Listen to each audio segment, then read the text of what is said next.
Hey everybody, Michael Snyder here, California Weather Watch. Today is August 11th, and right now we're looking at the combination of Doppler radar so you can see the spin in the atmosphere across California. This light green line here to the right of it suggests where thunderstorms are possible today, although there is probably a lightning strike potential here across some of the higher terrain of the coastal areas, Central California, and even across some of the higher terrain to Los Angeles and San Diego. You can't completely rule out a thunderstorm there, but the monsoon moisture, you can see it streaming up here across portions of Arizona, and some of this going to get up towards Utah and Nevada today as well. It's probably going to continue to spin out here for the next few days. We're going to have continued thunderstorm chances, especially across the higher terrain. And there is some dry lightning strike potential with this. Not a lot of precipitation with these showers, so probably not enough to put out any fires they would start.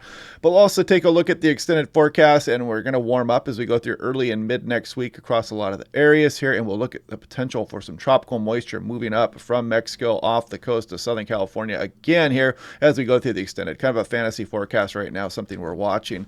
Now we're going to take a look at the mid-level water vapor loop, and you can see the spin in the atmosphere here, that monsoon moisture moving up there across Arizona. It's going to continue for the next few days. Here we go. This day in Southern Cal weather history, August 11th, the remnants of tropical system, brought San Diego 1.95 inches of rain in 2 days here. So things can get interesting here with the remnants of those tropical systems as they move up over the area here. And you can see the thunderstorms that go on here over the years that cause some of these interesting weather phenomena there. Yeah, so you got to watch out there if you're near some of the aqueducts and the storm drain systems out there as well, because it can be unusual, but things can get crazy pretty quick here in some of this heavy rain when it does come. This is looking at the nice portable home weather station. If you want this one, click on that link down below to save 10%. Great smartphone app. Haptic rain gauge can tell you when it starts raining at your house. Ultrasonic anemometer. It's all solar powered and wireless. The thermometer is very accurate as well. Highly recommend this station, and you can scroll around this map and check out everybody else who has one of these stations as well and see their data here, or you can keep it all private if you like. Anyway, back to the weather. Here we go. Rainfall chances this afternoon. Just showing this because there is a slight chance that thunderstorm could be kicked off across the higher terrain with that upper level low spinning across some of Southern California. There, not a great chance here, and probably not much for the lower elevations across the Los Angeles or San Diego metro.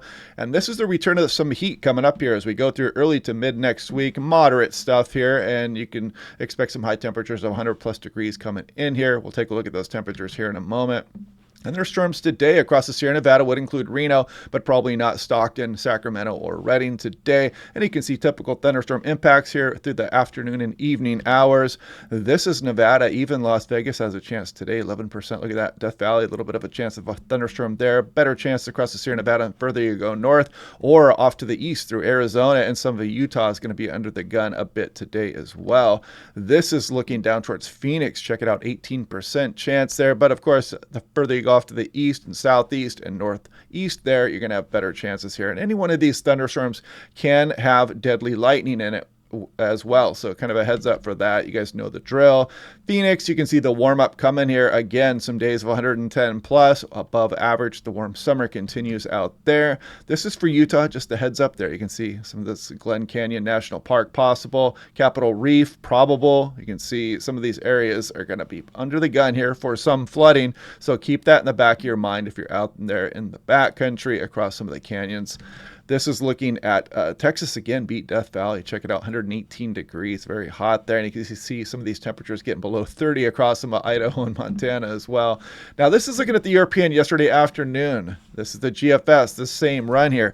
This is precipitable water here. So what I want to point out here is there's a couple tropical systems likely to develop here. Pretty good model agreement in that.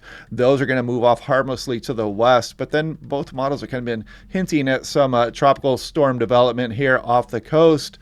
And moving up towards Southern California here as well. So kind of interesting here. This is fantasy. We're looking at 200 plus hours at this point, but something we're going to be watching over the next few days in the GFS. Look at this purely fantasy out there, 300 plus hours out, developing a major hurricane off of Baja, the Baja Peninsula there as well. So something we'll be watching for the next few days, because these can be pretty significant weather makers here when they do move up towards the coastline here for California, as you guys know. Here we go with sea level pressure.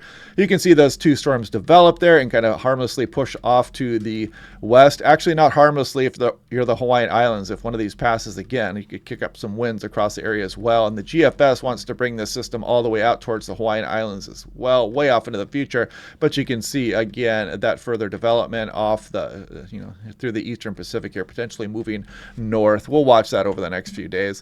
This is looking at the Coco Ross system, actual precipitation amounts, and not a lot of these precipitation amounts are heavy, so that's kind of the concern with some of that dry lightning activity. Got some pretty good rainfall up by Flagstaff there, nothing for Phoenix, but if you go off to the east, the higher terrain, you got some precip as well, and that's going to kind of be the situation again here today. Here we go with Las Vegas, 1/10 of an inch yesterday, not bad, so could get some thunderstorm activity nearby, as we saw in that National Weather Service graphic as well. 500 millibars, 18,000 feet. Just showing this because you get a nice visual representation of the spin in the atmosphere with the upper level low continuing to kick off thunderstorms here across some of the Sierra Nevada, up through Nevada, Utah today, and allowing for some of that monsoon moisture to make its way into Arizona. So interesting stuff there, and you can kind of see how this continues on through the weekend, spinning over the area. Now here we go with total precipitation in inches. This is the European. You can kind of see that upper level low sitting right here across Central California. And as we scroll through the next few days, kind of typical stuff here with that upper level low around the Sierra Nevada. We can't rule out thunderstorm possibilities here over the next few days. And it doesn't look like much is going to get over the valley areas here, but something tries to pop up over the Northern California here as you go through the early portion of the week here as well. Nevada, Utah, Arizona here, you can kind of see the cutoff between the eastern and the western portions there for some of that monsoon moisture also. This is the thunderstorm outlook for today, tomorrow, and the next day. And I don't know about this, including Redding, Sacramento. We'll see how this goes. We'll watch this as we go into tomorrow's forecast. I'm not sure the valley is going to be under the gun for thunderstorm threat here as we go through. I believe this is for Sunday into Monday. We'll see how that trends.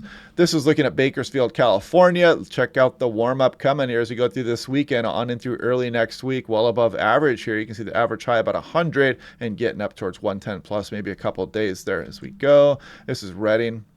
Check it out, up towards 110 as well. Average for this time of year is about 99 degrees here. One more seasonable day before we start to kick up the heat a bit. Los Angeles, even out to the coastline here down in Southern California, is going to warm up a bit, but still some pretty good ensemble spread here. And just how you're warm, you're going to get out towards some of the coastlines, however. But if you go inland for Burbank example, you can see, looking at maybe 3 days, 100 plus here as you go through the early to mid portions of the week coming up next week.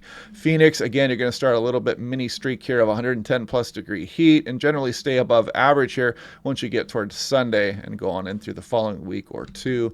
This is Sacramento. You can see the warm up happening there as well. Las Vegas, something similar with the bump here as we go in towards next week. Here's 6 to 10 day, generally above average across much of the West. Your 6 to 10 day precip here is something to watch here. Kind of above average signal here across much of California, Nevada, Arizona, and Utah. We'll check that out day by day. This goes through August 20th. And here's one of those systems here. This is just a tool that we use here on showing some potential tropical storm activity. This first one should move harmlessly off to the west, not impacting California or Arizona. This could have impacts down the line though for places like Hawaii. We'll watch that stuff there, and I'll pay a little bit more attention here. We saw Dora passing by that created that huge firestorm across West Maui here, and knew it was going to get windy here, but still it's not like you expect just a fire that devastating to take out an entire town. So we'll be watching for stuff like that in the future here, just to give people a heads up here, because there's a lot of recovery ongoing out there, and the area was hit extremely hard by those fires.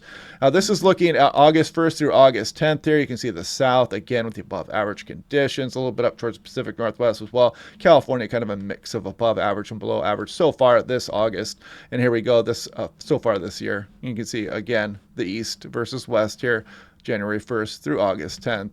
But anyway, yeah, we'll continue to watch this low spin. We'll watch those tropical systems. We'll check out those fantasy forecasts. We'll watch that heat build here, and we'll see if we get any thunderstorm activity. We'll talk about it again tomorrow. And again, watch out for those dry lightning strikes out there across the region. If you're out in the Sierra Nevada, watch out for the thunderstorms building. The lightning can be deadly, and the monsoon moisture here is ongoing, as you can see on the mid-level water vapor loop across portions of Arizona up into Utah here. So yeah, good stuff here. We'll continue to watch this. Join me tomorrow. Click like and subscribe, turn your notifications on, and I will talk to you guys then.